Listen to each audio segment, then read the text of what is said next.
निशान साहब, उसी सवाल को थोड़ा सा मैं और आपसे मॉडिफाई करना चाहता हूँ। अल्लामा फजल खैराबादी जिन्होंने जिहाद का फतवा दिया अंग्रेजों के खिलाफ, उस फतवे को दुनिया ने बड़ी मोतबरियत से लिया, खासतौर से हिंदुस्तान के पस मंजर में अगर मैं बात करूं।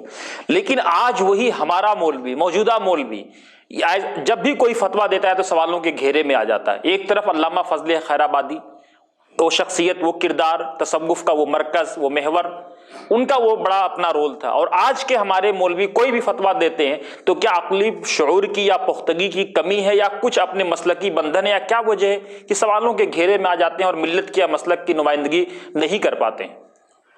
देखिए, इसके लिए तो हमें सबसे पहले ये समझना होगा कि फ़तवा है क्या।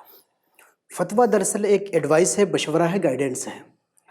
और कौन सा गाइडेंस है? ये नॉर्मल गाइडेंस नहीं है, बल्कि वो गाइडेंस है जो कुरान और हदीस से, जो जिसकी बुनियाद कुरान और हदीस हो, जो कुरान और हदीस बेस्ड हो, जो गाइडेंस, उसको हम फतवा कहते हैं। अच्छा, कुरान और हदीस की जो नॉर्मल तालीमात हैं, जनरल चीज़ें हैं, वो तो हर आदमी जानता है। सच बोलना चाहिए, और क्या कहते हैं कि नमाज़ पढ़ना चाहिए, सदका देना चाहिए, नेकी करनी चाहिए। ये तो सारी बातें जो कॉमन चीज़ें हैं, जो तालीमात इस्लाम की, कुरान की, वो तो हर आदमी जानता है। लेकिन फ़तवे की ज़रूरत कहाँ पड़ती है? फ़तवे की ज़रूरत दरअसल उस वक्त पड़ती है जब एक ऐसे दोराहे पे कौम खड़ी हो, है ना। हम गए और वहाँ से दो रास्ते निकलना है कि हमें किधर जाना है। जब आपने फ़तवे का ये मफ़हूम समझ लिया, इसके बाद आप ये भी समझ जाएंगे कि फजल खैराबादी का फ़तवा मकबूल क्यों है, और आज हमारा जो फ़तवा होता है, हमारे दारुल इफ्ता का फ़तवा होता है, वो सवालों के घेरे में क्यों आ जाता है।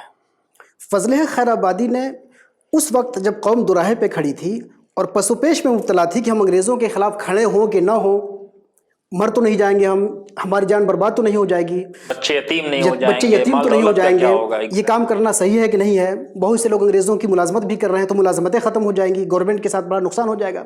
तो ये तरह तरह के खदशात में पड़े हुए थे। लेकिन सबके दिल में एक जज्बा था। फजल खैराबादी ने कोई नई बात नहीं कही, जज्बा छुपा हुआ था। सब आज़ादी चाह रहे थे, आज़ादी चाह भी रहे थे और हौसला नहीं जुटा पा रहे थे। उस मौके पे उन्होंने फतवा दिया, और फजल खैराबादी ने अकेले फतवा नहीं दिया, और भी बहुत सारे उलमा ने उस वक्त फतवे दिए।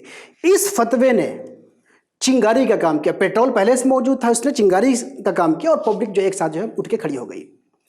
सही वक्त पे सही गाइडेंस उन्होंने दी। इसलिए 150 से ज़्यादा साल गुजर गए, आज भी उनके फतवे का जिक्र है। वो फतवा अज़मत की निगाह से देखा जाता है, इज़्ज़त और रिस्पेक्ट की निगाह से देखा जाता है।